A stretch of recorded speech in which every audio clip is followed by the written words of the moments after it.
الحمد لله وحده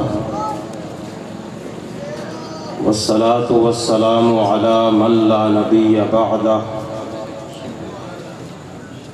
وعلى آله وأزواجه وأهل بيته وأصحابه أجمعين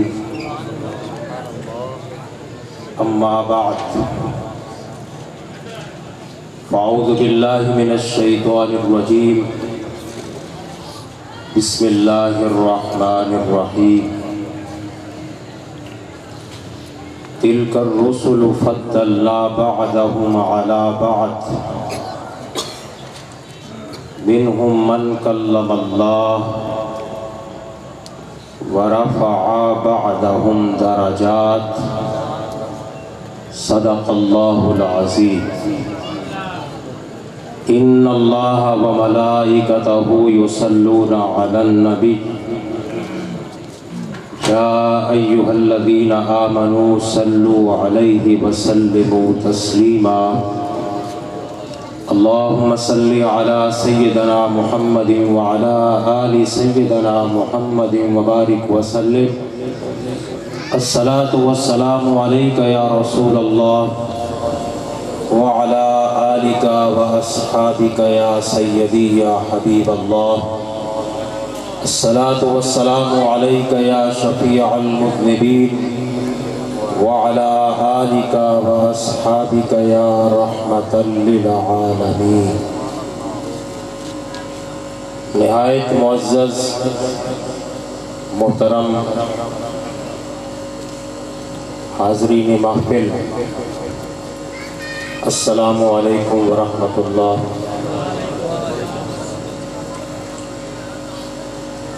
آج ماہ ربیع الاول کی 4 تاریخ کا آغاز ہوا۔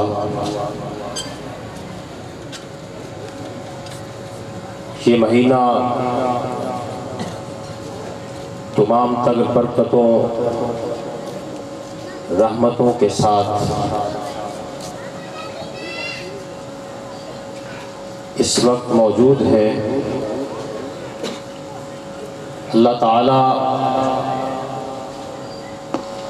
اس ماہ ربیع الاول کی برکت سے ہمارے تمام دکھ،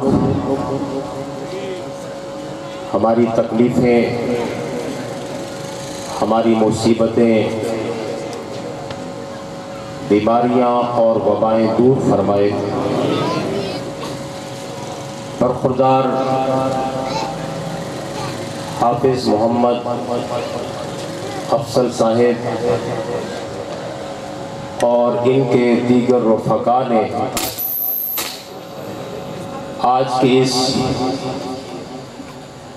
خوبصورت محفل کا انعقاد کیا ہے۔ اللہ تعالیٰ ان کی طرف سے اس کاوش کو اپنی بارگاہ میں منظور و مقبول فرمائے۔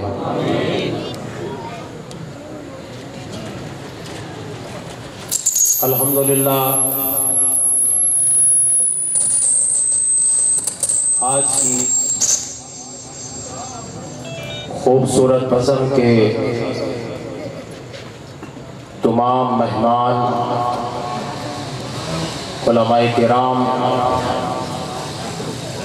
مشائخ اعظام اور نعت خوانان حضرات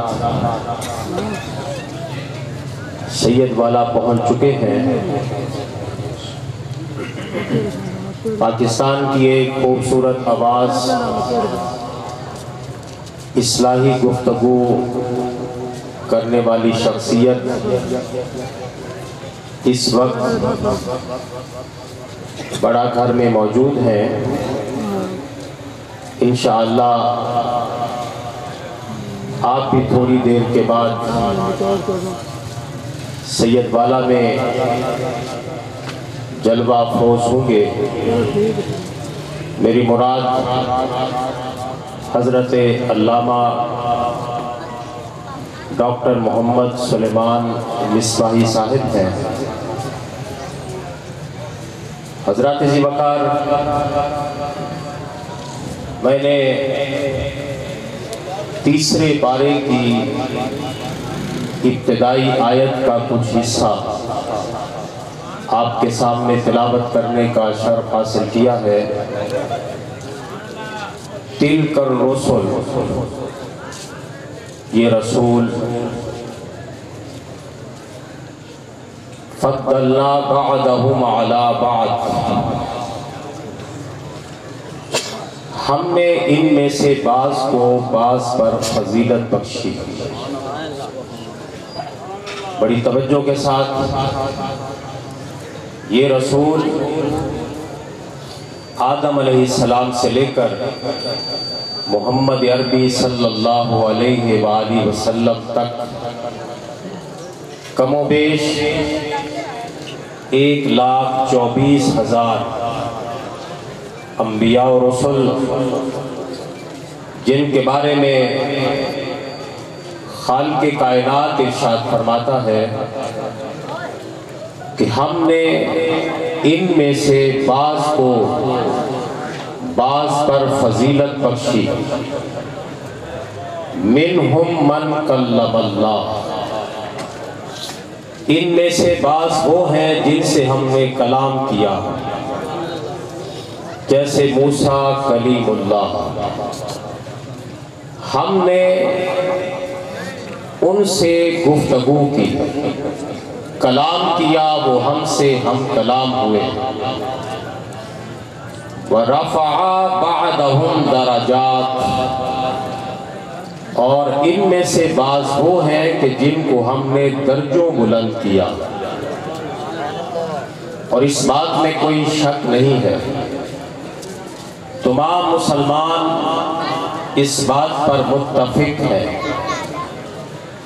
کہ حضور نبی کریم صلی اللہ علیہ وآلہ وسلم کی ذات مبارکہ تمام کائنات میں اعلیٰ و عرفہ برتر ذات ہے کہ بعد از خدا بزرگ کوئی قصہ مختصر، حضور سے بڑھ کر کوئی اور ذات نہیں ہے۔ اللہ نے بعض کے ساتھ کلام کیا، گفتگو کی۔ اللہ فرماتا ہے کہ بعض کو ہم نے درجوں بلند کیا، اور سب سے اعلیٰ عرفہ ذات جن کا آج ہم میلاد منا رہے ہیں وہ محمد عربی کی ذات ہے۔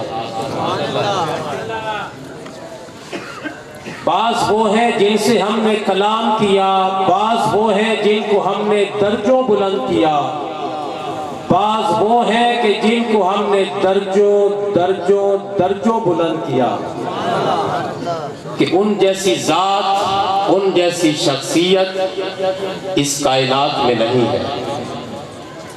میں بس ایک مثال کے ساتھ کہ کلام کرنے والا اس کی عظمت کیا ہے، اور جس کو میرے خالق نے درجوں بلند کیا اس کی شان کیا ہے۔ قرآن مجید سے میں عرض کروں گا کہ قرآن کیا کہتا ہے۔ موسیٰ علیہ السلام اللہ سے ہم کلام ہونے والے بڑے جلیل القدر پیغمبر،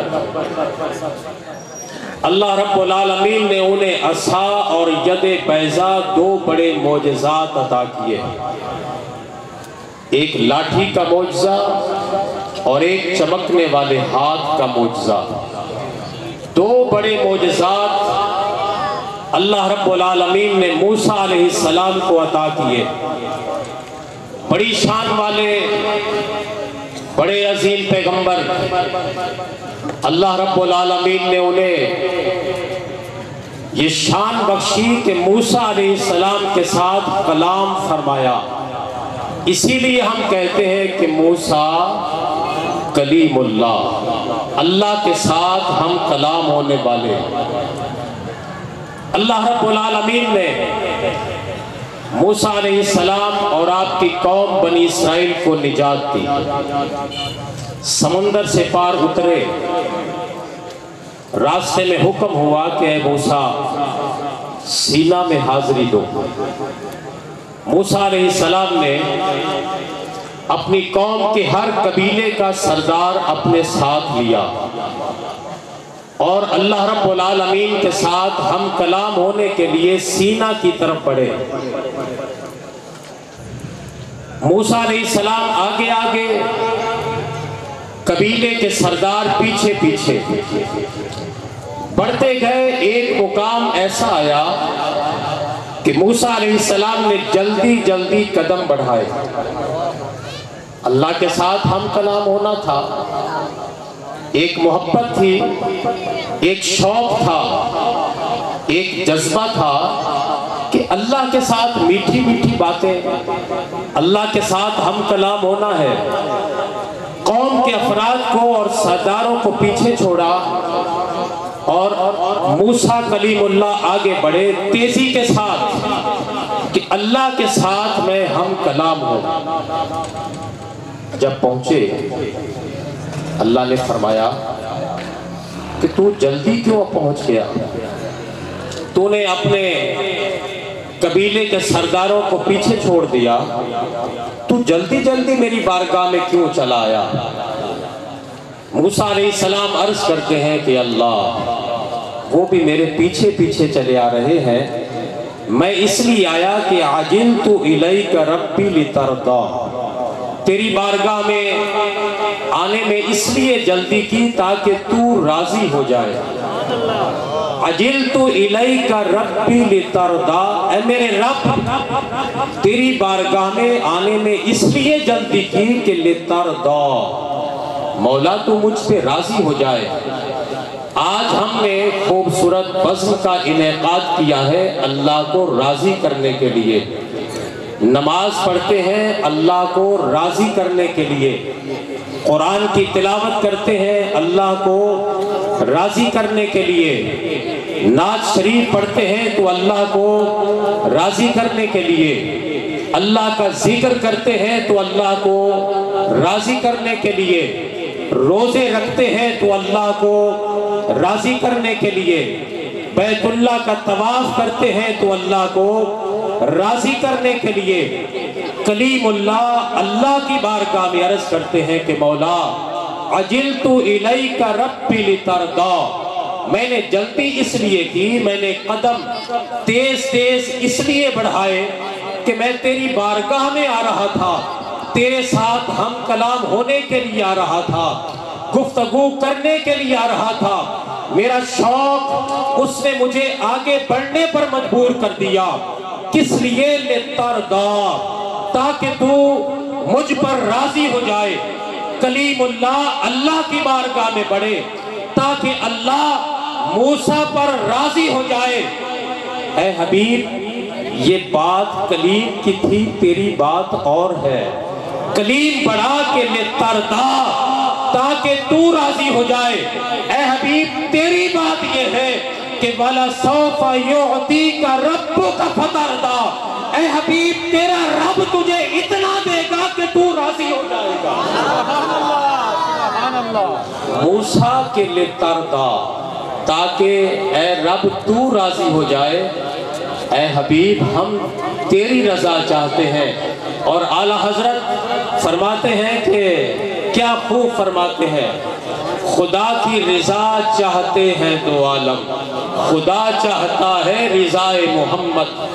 کائنات کا ہر ایک شخص اللہ کو راضی کرنا چاہتا ہے، اللہ کو خوش کرنا چاہتا ہے، لیکن اے حبیب ہم رب ہو کر، ہم خالق ہو کر، ہم مالک ہو کر، ہم الہ ہو کر تجھے راضی کرنا چاہتے ہیں۔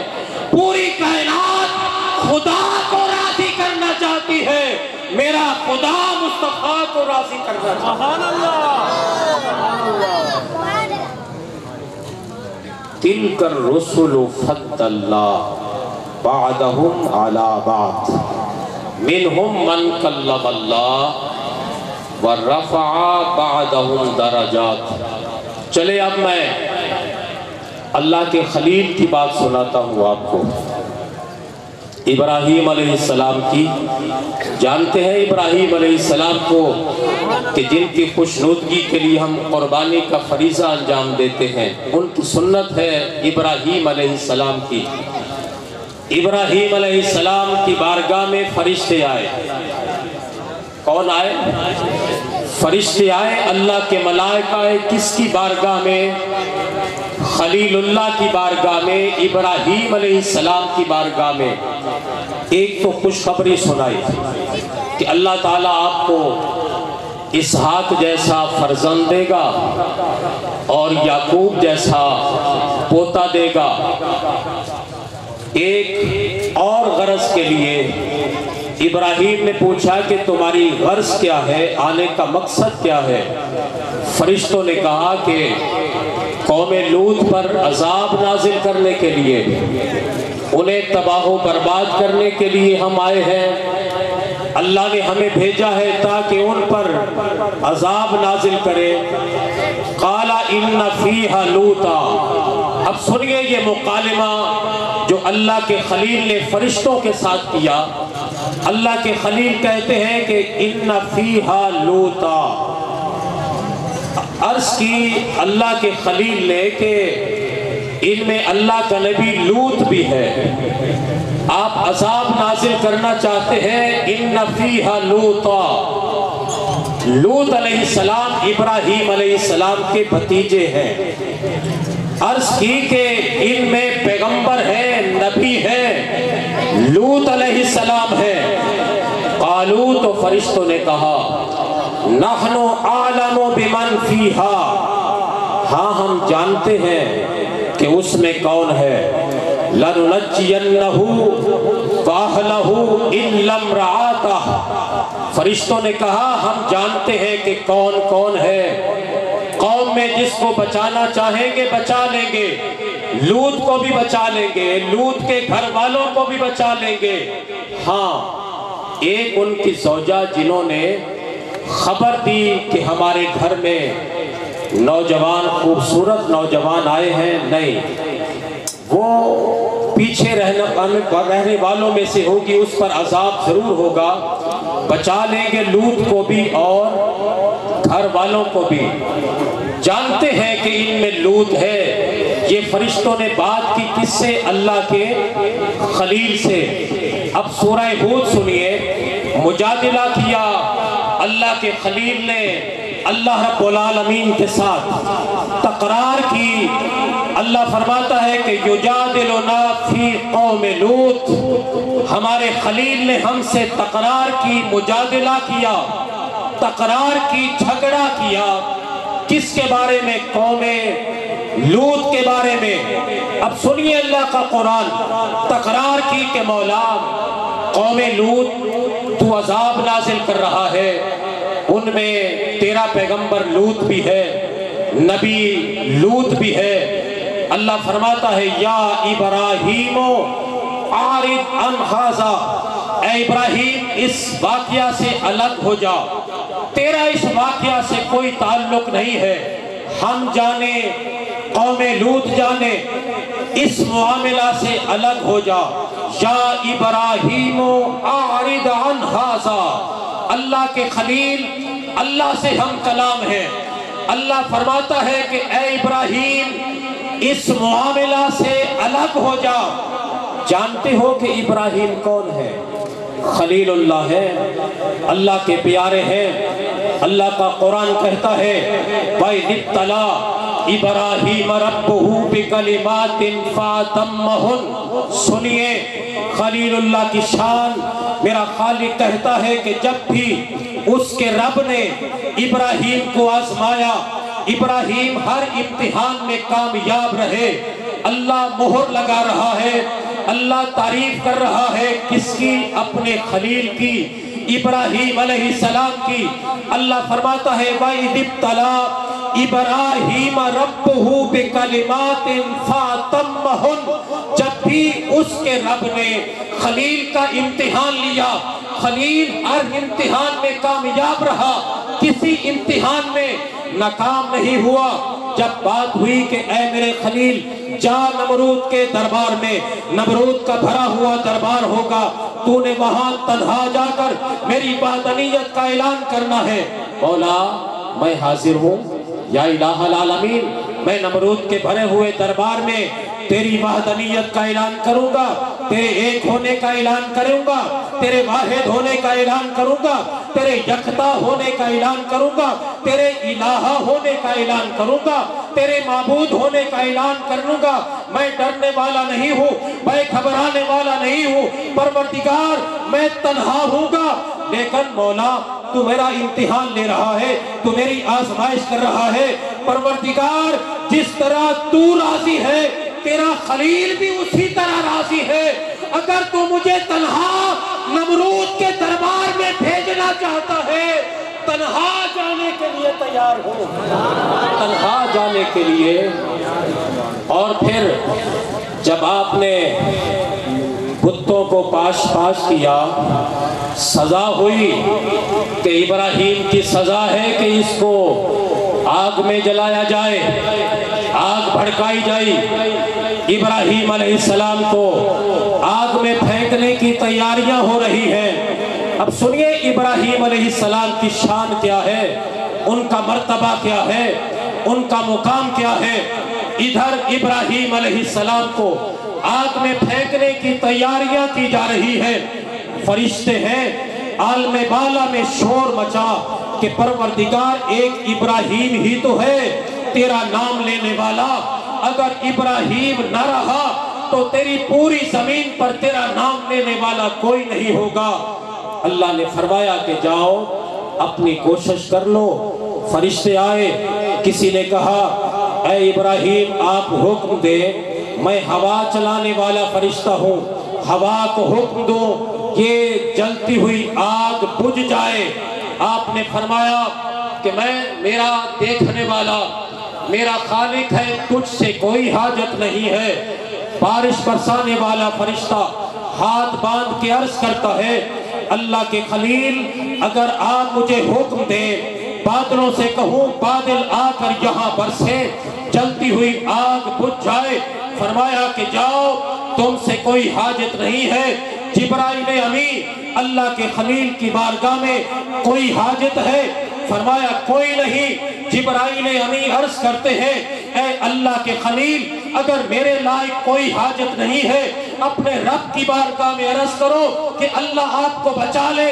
ابراہیم علیہ السلام سنی اللہ کے خلیل کیا جواب دیتے ہیں، فرماتے ہیں کہ میں اللہ کا خلیل ہوں، اس نے مجھے اپنا پیارا کہا ہے، میرا رب مجھے دیکھ رہا ہے، بچانا چاہے گا تو بچا لے گا، جلانا چاہے گا تو جلا۔ سبحان اللہ، سبحان اللہ۔ میں تو اس پہ راضی ہوں، جیسے چاہے میرا خالق جیسے چاہے میں اس کی رضا پہ راضی ہوں۔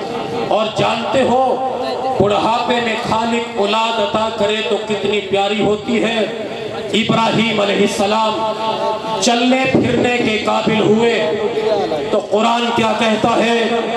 قرآن کیا کہتا ہے؟ چلنے پھرنے کے قابل ہوئے۔ فلما بلغا معه السعي قال يا بني إني أرى في المنام أني أذبحك فانظر ماذا ترى قال يا أبت افعل ما تؤمر ستجدني إن شاء الله من الصابرين۔ حضرات ذی وقار اولاد بڑی پیاری ہوتی ہے۔ بڑھاپے میں ابراہیم علیہ السلام کو اسماعیل علیہ السلام جیسا فرزند ہوا، جب چلنے پھرنے کے قابل ہوا 11 یا 12 سال کی عمر، ایک اور امتحان آن پڑا کہ اے میرے خلیل اپنی سب سے زیادہ پیاری چیز میری راہ میں قربان کر۔ مولا میرا خلیل مجھے سب سے پیارا ہے، اپنے لخت جگر کو میرا اسماعیل سب سے پیارا ہے، اپنے پیارے بیٹے کو اللہ کی بارگاہ میں قربان کرنے کے لیے تیار ہو گئے۔ حضرات ذی وقار آگ میں کودنے کے لیے تیار۔ یہ تو اللہ کا کرم تھا نا کہ یا نار کونی بردم و سلاما علی ابراہیم، یہ تو جلنے کے لیے تیار تھے، یہ تو اللہ رب العالمین کی منشا تھی کہ میرے خالق نے بچا لیا۔ ادھر اللہ کے خلیل اپنے لخت جگر حضرت اسماعیل علیہ السلام کو ذبح کرنے کے لیے تیار، یہ تو میری خالق کی منشا تھی نا کہ اسماعیل کو ذبح نہیں ہونے دیا، ان کی بجائے ایک میڈھا یا ایک دمبا آ گیا کہ جس پہ چھری چل گئی حضرات ذی وقار، لیکن ابراہیم ذبح کرنے کے لیے تیار، اسماعیل ذبح ہونے کے لیے تیار۔ گویا اللہ کے خلیل ہر امتحان میں کامیاب و کامران رہے، اللہ مہر لگا رہا ہے۔ وَإِذِ ابْتَلَىٰ إِبْرَاهِيمَ رَبُّهُ بِكَلِمَاتٍ فَأَتَمَّهُنَّ، جب بھی اس کے رب نے ابراہیم کا امتحان لیا، ابراہیم ہر امتحان میں کامیاب رہے، ہر امتحان میں کامیاب رہے۔ میں نے بات شروع کی تھی، تکرار ہو رہی ہے کس کی؟ اللہ کے خلیل کی، اللہ کے پیارے کی۔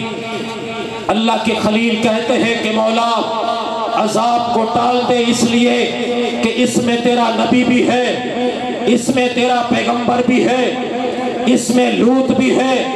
قرآن کہتا ہے یجادلنا فی قوم لوط، اللہ کے خلیل نے قوم لوط کے بارے میں ہم سے مجادلہ کیا، ہم سے تقرار کی۔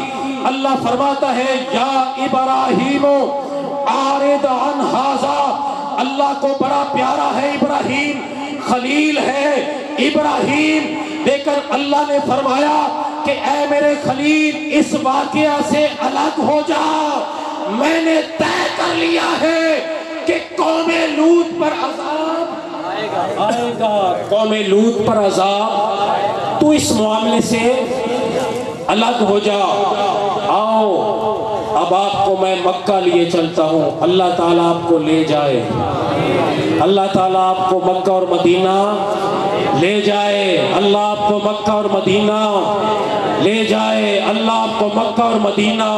آؤ مکہ میں لیے چلتا ہوں، یہاں کفار مکہ مصطفیٰ کریم کی بارگاہ میں حاضر ہوتے اور کہتے کہ اے محمد جس عذاب کی تو ہمیں دھمکی دیتا ہے وہ آیت یاد رہے، یا ابراہیم اعرض عن ھذا، یہ آیت یاد رہے کہ اے ابراہیم اس معاملے سے الگ ہو جا، ہم نے طے کر لیا کہ قوم لوط پر عذاب بھیجیں گے، یہ عذاب ٹلنے والا نہیں ہے، عذاب نازل ہوگا۔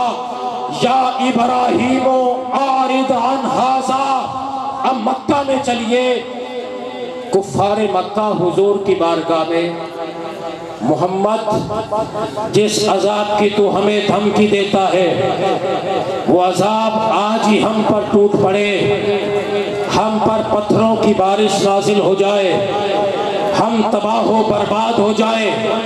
کفار عذاب مانگ رہے ہیں، کیا مانگ رہے ہیں؟ عذاب مانگ رہے ہیں۔ کون؟ کفار مکہ، کہ اے محمد تو جس عذاب کی ہمیں دھمکی دیتا ہے وہ آج ہی ہم پر ٹوٹ پڑے۔ کون عذاب مانگتے ہیں؟ مشرکین مکہ، جو عذاب تو دینا چاہتا ہے، جو تیرا رب دینا چاہتا ہے، وہ عذاب آج ہی ہم پر نازل ہو جائے۔ اور میرے آقا تو رحمت للعالمین ہے، کیا ہے؟ رحمت للعالمین۔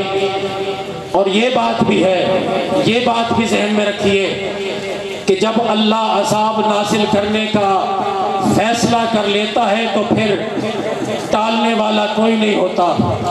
قوم عاد پر عذاب آیا، ٹالنے والا کوئی نہیں۔ قوم سمود پر عذاب آیا، ٹالنے والا کوئی نہیں۔ قوم نمرود پر عذاب آیا، ٹالنے والا کوئی نہیں۔ قوم فرعون پر عذاب آیا، ٹالنے والا کوئی نہیں۔ اللہ نے اپنے حبیب کو رحمت للعالمین بنا کے بھیجا۔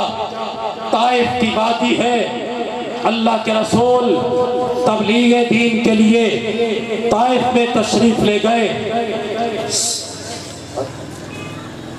طائف کے سردار کے کہنے پر طائف کے نوجوانوں نے محمد عربی پر اتنے پتھر برسائے کہ کتب تاریخ میں آتا ہے کہ مصطفیٰ کریم کے نالین خون سے بھر گئے۔ اتنے پتھر برسائے، میرے آقا زخمی ہو گئے۔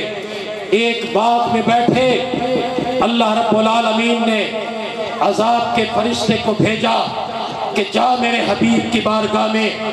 عذاب کا فرشتہ محمد عربی کی بارگاہ میں حاضر ہوا. دیگر جتنے بھی عذاب آئے میرے خالق نے یہ نہیں کہا فرشتوں سے کہ جا کے پیغمبر سے پوچھ لینا، جا کے نبی سے پوچھ لینا، جا کے رسول سے پوچھ لینا. لیکن جب باری آئی محمد عربی کی، میرے خالق نے فرمایا کہ پہلے میرے حبیب سے پوچھ لینا کہ وہ کیا چاہتا ہے، وہ کیا چاہتا ہے. میرے حبیب سے پوچھ لینا کہ وہ کیا چاہتا ہے. حضرات ذی وقار فرشتہ حاضر ہوا مصطفیٰ کریم کی بارگاہ میں. یا رسول اللہ آپ مجھے حکم دیں، دو پہاڑیوں کو حکم دوں آپس میں مل جائیں اور یہ کفار و مشرکین ان کو پیس کے رکھ دیں، یہ تباہ و برباد ہو جائیں، ان کا نام و نشان تک نہ رہے. پوچھ لینا جا کر کہ میرا حبیب کیا چاہتا ہے. جب عذاب کے فرشتے نے کہا کہ یا رسول اللہ آپ اگر حکم دیں دو پہاڑیوں سے کہوں، دو پہاڑیوں کو حکم دوں کہ آپس میں ملے اور یہ وادی والے پیس کے رکھ دیا جائے، ان کا نام و نشان تک نہ رہے. محمد عربی نے کہا، رحمت للعالمین نے کہا کہ نہیں، اگر یہ کلمہ نہیں پڑھ رہے مجھے امید ہے کہ ان کی نسلوں سے میرے غلام ہوں گے، یا رسول اللہ کہنے والے ہوں گے، یا نبی اللہ کی صدا لگانے والے ہوں گے، محمد رسول اللہ صلی اللہ علیہ وسلم کہنے والے ہوں گے، اسلام کا پرچم سر بلند کرنے والے ہوں گے. اللہ کی بارگاہ میں ہاتھ اٹھا دیے، اللہم اہد قومی فإنہم لا یعلمون. مولا میری قوم کو ہدایت عطا کرتے ہیں. سبحان اللہ. میری قوم کو میں نہیں چاہتا کہ ان پر عذاب نازل ہو. اللہ اکبر. ادھر مولا لوط ہے ان کے درمیان، ہٹ جاؤ اس معاملے سے. اب میں اسی بات پہ آ گیا. ابراہیم مجادلہ کر رہے ہیں، جھگڑا کر رہے ہیں کس سے؟ اپنے رب سے. تکرار کر رہے ہیں یجادلنا فی قوم لوط. قوم لوط کے بارے میں ہم سے تکرار کی. اللہ نے فرمایا یا ابراہیم اعرض عن ھذا، ابراہیم اس واقعہ سے الگ ہو جا. ہم نے طے کر لیا کہ قوم لوط پر عذاب نازل ہوگا. حضرات ذی وقار میں توجہ چاہوں گا، اللہ کے خلیل ہیں، اللہ نے مہر لگائی وَإِذِ ابْتَلَىٰ إِبْرَاهِيمَ رَبُّهُ بِكَلِمَاتٍ فَأَتَمَّهُنَّ. اللہ فرماتا ہے کہ جب بھی اس کے رب نے ابراہیم کو آزمایا، ابراہیم ہر امتحان میں کامیاب رہے، ہر امتحان میں کامیاب رہے. اللہ مہر لگا رہا ہے. لیکن جب بات آئی قوم لوط پر عذاب کی، اللہ فرماتا ہے کہ اے خلیل ہٹ جا، اس معاملے سے الگ ہو جا.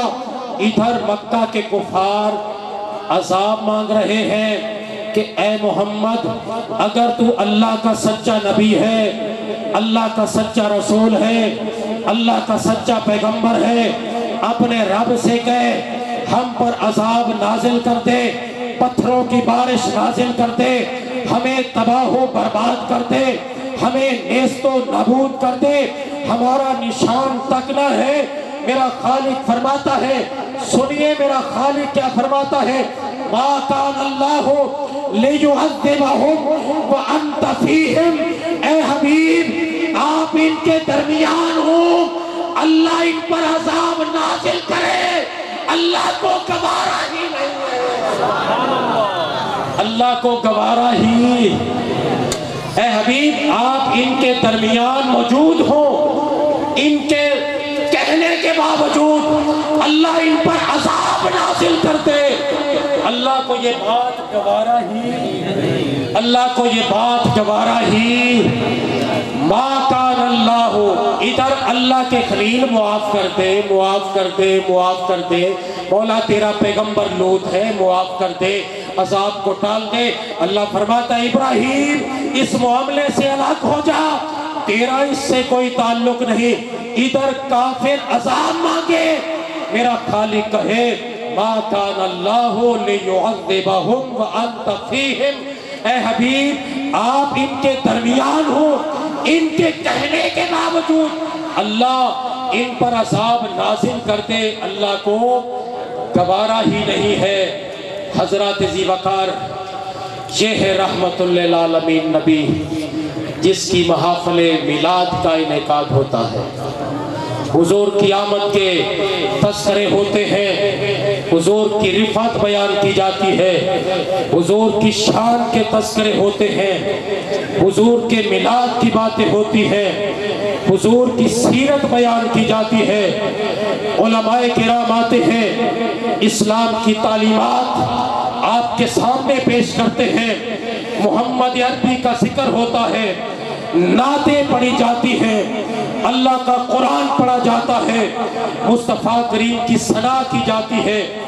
یہی کچھ ہماری محافل میں ہوتا ہے۔ یہ بدعت کہاں سے ہو گئی؟ یہ بدعت کہاں سے ہو گئی؟ اللہ کا قرآن پڑھا جاتا ہے، مصطفیٰ کریم کی نعتیں پڑھی جاتی ہے، مصطفیٰ کریم کے میلاد کی باتیں کی جاتی ہے، مصطفیٰ کریم کی شریعت کی باتیں کی جاتی ہے۔ حضرات ذی وقار، جب میلاد کا مہینہ آتا ہے یقیناً ہمارے دلوں میں مصطفیٰ کریم کی محبت ہے، یقیناً ہمارے دلوں میں مصطفیٰ کریم کا عشق ہے، لیکن جب یہ میلاد کا مہینہ آتا ہے، میرے آقا کی ولادت کا مہینہ آتا ہے، تو ہمارے دلوں میں جو عشق مصطفیٰ ہے اس میں اور اضافہ ہو جاتا ہے، جو ہمارے دلوں میں محبت رسول ہے اس میں اور اضافہ ہو جاتا ہے۔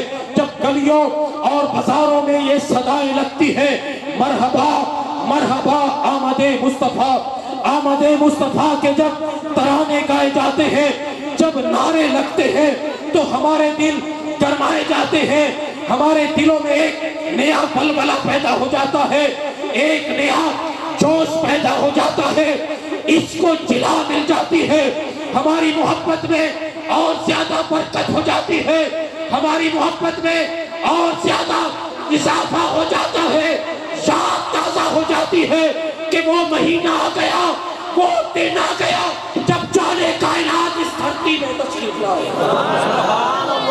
یہی کچھ ہوتا ہے، یہی کچھ ہوتا ہے، یہی کچھ ہوتا ہے نا، جب ہمارے سینوں میں آقا کا عشق، محبت اور ان جذبوں میں اور برکت آ جاتی ہے، تو میں یقین کے ساتھ کہتا ہوں کہ جس کے دل میں عشق مصطفیٰ ہوتا ہے، جس کے دل میں محبت مصطفیٰ ہوتی ہے، اور اس میں ساتھ ساتھ یہ بھی کہوں گا کہ مصطفیٰ کریم آئے اس لیے تھے کہ ان کی تعلیمات پہ عمل کیا جائے، ذکر بھی کیا جائے اور عمل بھی کیا جائے، نعتیں بھی پڑھی جائیں، اور پھر اس پیکر میں مصطفیٰ کریم کی تعلیمات کو سجایا بھی جائے۔ نعرہ تکبیر، نعرہ رسالت، نعرہ رسالت، نعرہ حیدری، نعرہ غوثیہ۔ ہمارے درمیان اس وقت پیر طریقت، رہبر شریعت، پروردہ یاغوش ولایت، آل نبی اولاد علی جناب قبلہ پیر سید اکمل علی شاہ صاحب قادری، آپ قبلہ تشریف فرما ہیں۔ میں صمیم قلب سے خوش آمدید، جی آیا نو، ویلکم، مرحبا پیش کرتا ہوں۔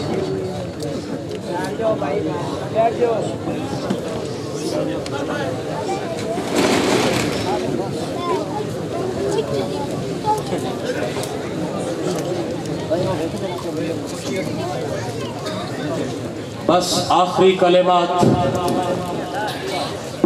میں عرض کر رہا تھا کہ میں آپ کو یقین دلاتا ہوں، میں آپ کو یقین دلاتا ہوں کہ ہمارے دلوں میں عشق مصطفیٰ ہے، ہمارے دلوں میں محبت رسول ہے، لیکن اس کے ساتھ ساتھ میں آپ کو یہ بھی یاد دلاتا ہوں کہ وَمَا أَرْسَلْنَا بِالرَّسُولٍ إِلَّا لِيُطَاعَ بِإِذْنِ اللَّهِ، اللہ نے جتنے بھی رسول بھیجے اس لیے بھیجے کہ اللہ کے حکم سے ان کی اطاعت کی جائے۔ میں آپ کے جذبات کی قدر کرتا ہوں، آپ کے دلوں میں جو عشق مصطفیٰ ہے مجھے اس کا پاس ہے، آپ کے دلوں میں جو محبت رسول ہے مجھے اس کا لحاظ ہے۔ لیکن یہ بات ذہن میں رکھیے کہ پیغمبر اسلام محمد عربی اس لیے کائنات میں تشریف لائے تھے، لَقَدْ كَانَ لَكُمْ فِي رَسُولِ اللَّهِ أُسْوَةٌ حَسَنَةٌ۔ ہم نے اللہ کے رسول کی زندگی کو اپنے لیے نمونہ بھی بنانا ہے۔ جس طرح اللہ کے رسول نے زندگی بسر کی ہے اس طرح ہم نے اپنی زندگی کو گزارنا ہے۔ اس میں کوئی شک نہیں ہے کہ ہمارے دلوں میں محبت رسول ہے، ہمارے دلوں میں عشق مصطفیٰ ہے۔ نہ قبر کی یاد ہمیں جلا سکتی ہے، نہ جہنم کی یاد ہمیں کچھ کہہ سکتی ہے۔ میں یقین دلاتا ہوں لیکن اس سے بڑھ کر جو اہم بات ہے وہ یہ ہے کہ ہمیں اللہ کے رسول کی تعلیمات کو یاد رکھنا ہے۔ یاد رکھیں گے ہمارا اٹھنا کیا مصطفیٰ کریم کے طریقے کے مطابق ہوگا، ہمارا بیٹھنا مصطفیٰ کے طریقے کے مطابق ہوگا، ہمارا کھانا پینا مصطفیٰ کریم کے طریقے کے مطابق ہوگا، ہماری زندگی کی ایک ایک سانس مصطفیٰ کریم کے بتلائے ہوئے طریقے کے مطابق ہوگی۔ انشاءاللہ آپ کہیں انشاءاللہ۔ انشاءاللہ جنہوں نے داڑھی نہیں رکھی سنت مصطفیٰ اللہ انہیں رکھنے کی توفیق بخشے، اور جنہوں نے فیشنی داڑھی رکھی ہے میں ان سے درخواست کروں گا کہ قبر میں مصطفیٰ کریم نے آنا ہے، کالی کملی والے نے آنا ہے۔ اگر یہ فیشنی داڑھی لے کر پہنچیں گے، اگر یہ فیشنی بال لے کر پہنچیں گے، دنیا کے فیشن لے کر قبر میں پہنچیں گے تو مصطفیٰ کریم کی بارگاہ میں ہمیں شرمندگی کا سامنا کرنا پڑے گا۔ مصطفیٰ کریم کی بارگاہ میں کیا جواب دیں گے؟ بس میری یہی دعوت ہوتی ہے، اس میں مجھے شک نہیں ہے کہ آپ کے دلوں میں محبت مصطفیٰ ہے، یہی عشق رسول آپ کو آج کی محفل میں لے کر آیا ہے۔ بس یہاں سے ایک سبق لے کر جائیں کہ ہمیں ہمارے دلوں میں عشق مصطفیٰ کو بھی تازہ رکھنا ہے، اس کے ساتھ ساتھ مصطفیٰ کریم کی شریعت پہ بھی عمل کرنا ہے۔ کریں گے نا آپ انشاءاللہ؟ انشاءاللہ کریں گے نا آپ؟ انشاءاللہ۔ انشاءاللہ تو کہہ دینا کہ اگر اللہ نے چاہا، اگر اللہ نے چاہا، اور اللہ یہی چاہتا ہے کہ ہم سارے کے سارے مصطفی بن جائیں۔ کون بن جائیں؟ مصطفی بن جائیں۔ اللہ پاک ہمیں جس محبت کے ساتھ، جس جذبے کے ساتھ اور جس ذوق و شوق کے ساتھ ہم محافل میلاد مصطفیٰ کا انعقاد کرتے ہیں، اللہ تعالیٰ اسی جذبے کے ساتھ بلکہ اس سے بڑھ کر جذبے کے ساتھ عمل کی بھی توفیق بخشے۔ وآخر دعوانا ان الحمد للہ رب العالمین۔ سبحان اللہ۔ حضرات ذوالفقار صاحبزادہ قبلہ ڈاکٹر غلام، جب ہمارے سینوں میں آقا کا عشق، محبت اور ان جذبوں میں اور برکت آ جاتی ہے تو میں یقین کے ساتھ کہتا ہوں کہ جس کے دل میں عشق مصطفیٰ ہوتا ہے، جس کے دل میں محبت مصطفیٰ ہوتی ہے، اور اس میں ساتھ ساتھ یہ بھی کہوں گا کہ مصطفیٰ کریم آئے اس لیے تھے کہ ان کی تعلیمات پہ عمل کیا جائے، ذکر بھی کیا جائے اور عمل بھی کیا جائے، نعتیں بھی پڑھی جائیں، اور پھر اس پیکر میں مصطفیٰ کریم کی تعلیمات کو سجایا بھی جائے۔ نعرہ تکبیر، نعرہ رسالت، نعرہ رسالت، نعرہ حیدری، نعرہ غوثیہ۔ ہمارے درمیان اس وقت پیر طریقت، رہبر شریعت، پروردہ یاغوش ولایت، آل نبی اولاد علی جناب قبلہ پیر سید اکمل علی شاہ صاحب قادری، آپ قبلہ تشریف فرما ہے۔ میں صمیم قلب سے خوش آمدید، جی آیا نو، ویلکم، مرحبا پیش کرتا ہوں۔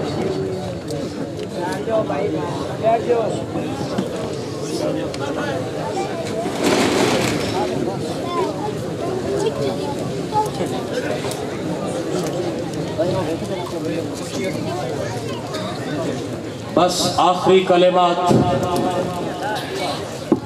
میں عرض کر رہا تھا کہ میں آپ کو یقین دلاتا ہوں، میں آپ کو یقین دلاتا ہوں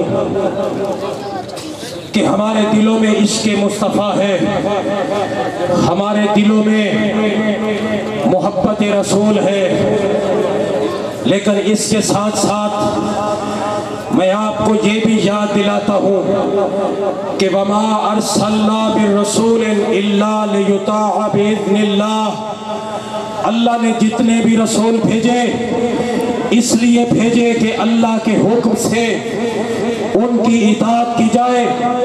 میں آپ کے جذبات کی قدر کرتا ہوں، آپ کے دلوں میں جو عشق مصطفیٰ ہے مجھے اس کا پاس ہے، آپ کے دلوں میں جو محبت رسول ہے مجھے اس کا لحاظ ہے، لیکن یہ بات ذہن میں رکھیے کہ پیغمبر اسلام محمد عربی اس لیے کائنات میں تشریف لائے تھے، لَقَدْ كَانَ لَكُمْ فِي رَسُولِ اللَّهِ أُسْوَةٌ حَسَنَةٌ، ہم نے اللہ کے رسول کی زندگی کو اپنے لیے نمونہ بھی بنانا ہے۔ جس طرح اللہ کے رسول نے زندگی بسر کی ہے اس طرح ہم نے اپنی زندگی کو گزارنا ہے۔ اس میں کوئی شک نہیں ہے کہ ہمارے دلوں میں محبت رسول ہے، ہمارے دلوں میں عشق مصطفیٰ ہے۔ نہ قبر کی آگ ہمیں جلا سکتی ہے، نہ جہنم کی آگ ہمیں کچھ کہہ سکتی ہے۔ میں یقین دلاتا ہوں، لیکن اس سے بڑھ کر جو اہم بات ہے وہ یہ ہے کہ ہمیں اللہ کے رسول کی تعلیمات کو یاد رکھنا ہے۔ یاد رکھیں گے ہمارا اٹھنا کیا مصطفیٰ کریم کے طریقے کے مطابق ہوگا، ہمارا بیٹھنا مصطفیٰ کے طریقے کے مطابق ہوگا، ہمارا کھانا پینا مصطفیٰ کریم کے طریقے کے مطابق ہوگا، ہماری زندگی کی ایک ایک سانس مصطفیٰ کریم کے بتلائے ہوئے طریقے کے مطابق ہوگی۔ انشاءاللہ، آپ کہیں انشاءاللہ، انشاءاللہ۔ جنہوں نے داڑھی نہیں رکھی سنت مصطفیٰ، اللہ انہیں رکھنے کی توفیق بخشے، اور جنہوں نے فیشنی داڑھی رکھی ہے میں ان سے درخواست کروں گا کہ قبر میں مصطفیٰ کریم نے آنا ہے، کالی کملی والے نے آنا ہے۔ اگر یہ فیشنی داڑھی لے کر پہنچیں گے، اگر یہ فیشنی بال لے کر پہنچیں گے، دنیا کے فیشن لے کر قبر میں پہنچیں گے تو مصطفیٰ کریم کی بارگاہ میں ہمیں شرمندگی کا سامنا کرنا پڑے گا۔ مصطفیٰ کریم کی بارگاہ میں کیا جواب دیں گے؟ بس میری یہی دعوت ہوتی ہے، اس میں مجھے شک نہیں ہے کہ آپ کے دلوں میں محبت مصطفیٰ ہے، یہی عشق رسول آپ کو آج کی محفل میں لے کر آیا ہے۔ بس یہاں سے ایک سبق لے کر جائیں کہ ہمیں ہمارے دلوں میں عشق مصطفیٰ کو بھی تازہ رکھنا ہے، اس کے ساتھ ساتھ مصطفیٰ کریم کی شریعت پہ بھی عمل کرنا ہے۔ کریں گے نا آپ انشاءاللہ؟ انشاءاللہ کریں گے نا آپ؟ انشاءاللہ، انشاءاللہ تو کہہ دینا کہ اگر اللہ نے چاہا، اگر اللہ نے چاہا، اور اللہ یہی چاہتا ہے کہ ہم سارے کے سارے مصطفی بن جائیں۔ کون بن جائیں؟ مصطفی بن جائیں۔ اللہ پاک ہمیں جس محبت کے ساتھ، جس جذبے کے ساتھ اور جس ذوق و شوق کے ساتھ ہم محافل میلاد مصطفیٰ کا انعقاد کرتے ہیں، اللہ تعالیٰ اسی جذبے کے ساتھ بلکہ اس سے بڑھ کر جذبے کے ساتھ عمل کی بھی توفیق بخشے۔ وآخر دعوانا ان الحمد للہ رب العالمین۔ سبحان اللہ۔ حضرات ذوالفقار صاحبزادہ قبلہ ڈاکٹر